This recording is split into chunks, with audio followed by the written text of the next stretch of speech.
TV9 ಡಿಜಿಟಲ್ಗೆ ಸ್ವಾಗತ. ನಾನು ಮಧುಶ್ರೀ.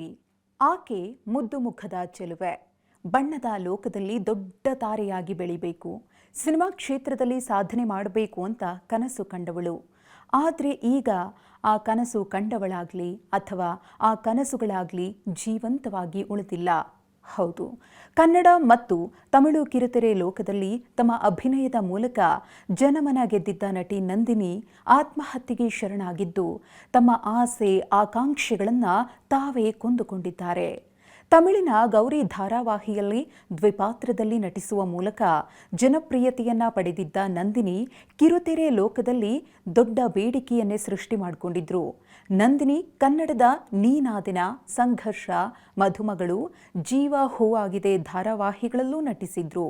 ಹೀಗೆ ಧಾರಾವಾಹಿ, ರೀಲ್ಸ್ ಅಂತ ಆಕ್ಟಿವ್ ಆಗಿದ್ದ ನಟಿಗೆ ಏಕಾಏಕಿ ಏನಾಯ್ತೋ ಏನೋ ಆತ್ಮಹತ್ಯೆ ಮಾಡಿಕೊಳ್ಳುವ ಘೋರ ನಿರ್ಧಾರವನ್ನ ತೆಗೆದುಕೊಂಡು ಬಿಡ್ತಾರೆ.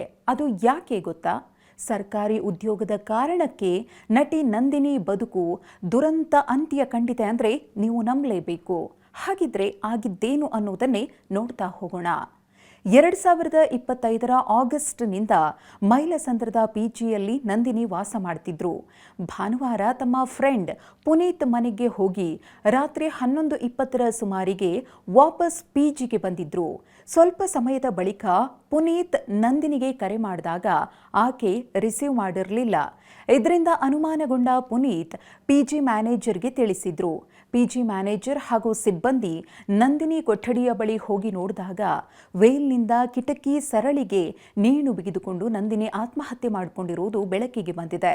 ಇನ್ನು ಪೊಲೀಸರು ಬಂದು ಪಿಜಿ ಪರಿಶೀಲಿಸಿದಾಗ ರೂಮ್ನಲ್ಲಿ ಡೆತ್ ನೋಟ್ ಸಿಕ್ಕಿದ್ದು ಅದರಲ್ಲಿ ತಮ್ಮ ಆತ್ಮಹತ್ಯೆಗೆ ಕಾರಣ ಏನು ಎಂಬುದರ ಬಗ್ಗೆ ನಂದಿನಿ ಬರೆದಿದ್ದಾರೆ.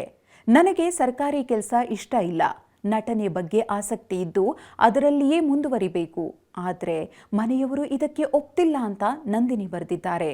ಹೌದು, ನಂದಿನಿ ಸಾವಿಗೆ ಕಾರಣವಾಗಿದ್ದು ಆಕೆಗೆ ಸಿಕ್ಕಂತಹ ಸರ್ಕಾರಿ ಕೆಲಸ. ನಂದಿನಿಯವರ ತಂದೆ ತಾಯಿ ವೃತ್ತಿಯಲ್ಲಿ ಸರ್ಕಾರಿ ಶಾಲಾ ಶಿಕ್ಷಕರಾಗಿದ್ದರು. ಆದರೆ ನಂದಿನಿಯವರ ತಂದೆ ಎಸ್ ಮಹಾಬಲೇಶ್ವರ ಅವರು 2021ರಲ್ಲಿ ಸಾವನ್ನಪ್ಪಿದ್ರು.